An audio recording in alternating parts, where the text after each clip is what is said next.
How to become rejection proof. When you were very young, you were fearless. When you wanted something, you screamed your head off until you got it. And when you figured out how to use your legs to move around, you were a force of nature. When you saw something you wanted, you went after that thing with relentless determination. People had to physically restrain you to keep you from getting into trouble. But then something happened. A very simple structure was repeated thousands of times. You expressed your desire, and that was met with negativity. This started even before you had much of a conscious awareness. You expressed a desire for attention, for help, for affection, for love, but that was met with an angry scowl.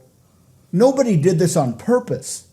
That's just the way things work. But today, that baggage still exists. Today, when you even feel like expressing a desire for attention, for love, for affection, for help, that programming pops up. The programming that says, expressions of desire are dangerous. Expressions of desire will invite negative responses from others.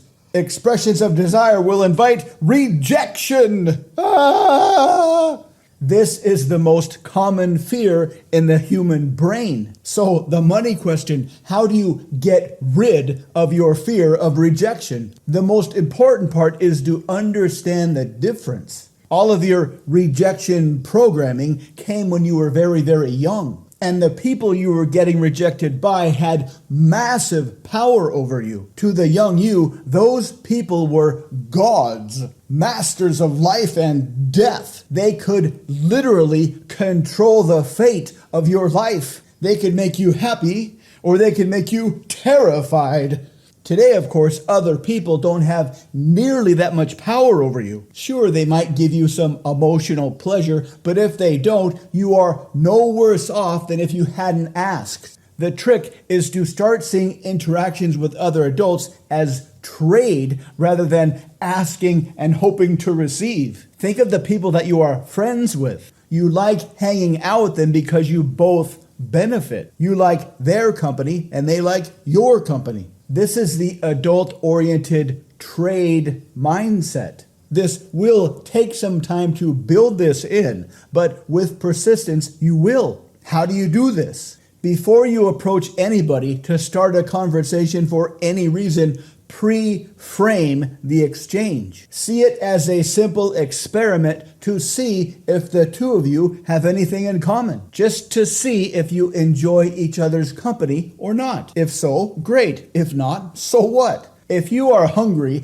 and you're looking for something to eat in the supermarket, do you feel rejected by the frozen burritos because they don't look tasty enough? No, you just keep looking for something that does look tasty enough. Normally, when we see an attractive person, our instincts take over. We imagine the best case scenario, and that's only based on how they look. But then we immediately remember subconsciously all those rejections we received as kids, and we quickly imagine the worst case scenario. This is absolutely and utterly illogical. You don't know anything about them. Take the time to deliberately train your brain to not think any positive thoughts about them until you know a little bit about their personality. Only then should you decide if you want to get to know them better or not. A great way to accelerate this is to get into the habit of making small talk with strangers. Say hey, make a comment, ask a simple question, and then eject.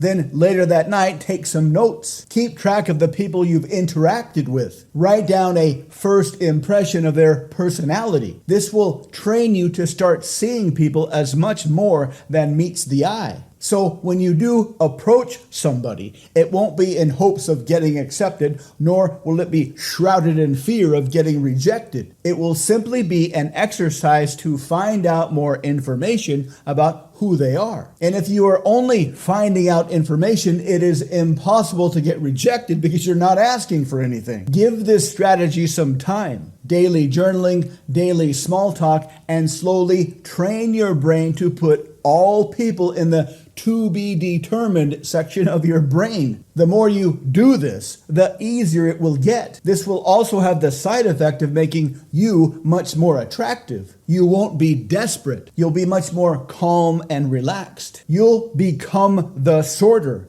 You will become the qualifier. You will become the one who chooses others. You'll begin to start conversations without even thinking about it. You'll naturally develop much better communication skills. And when you do find somebody who is as interesting on the inside as they are attractive on the outside, chances are they'll be just as interested in you as you are in them. Thank you for watching. Please subscribe, like, and comment. To learn more, please visit mindpersuasion.com.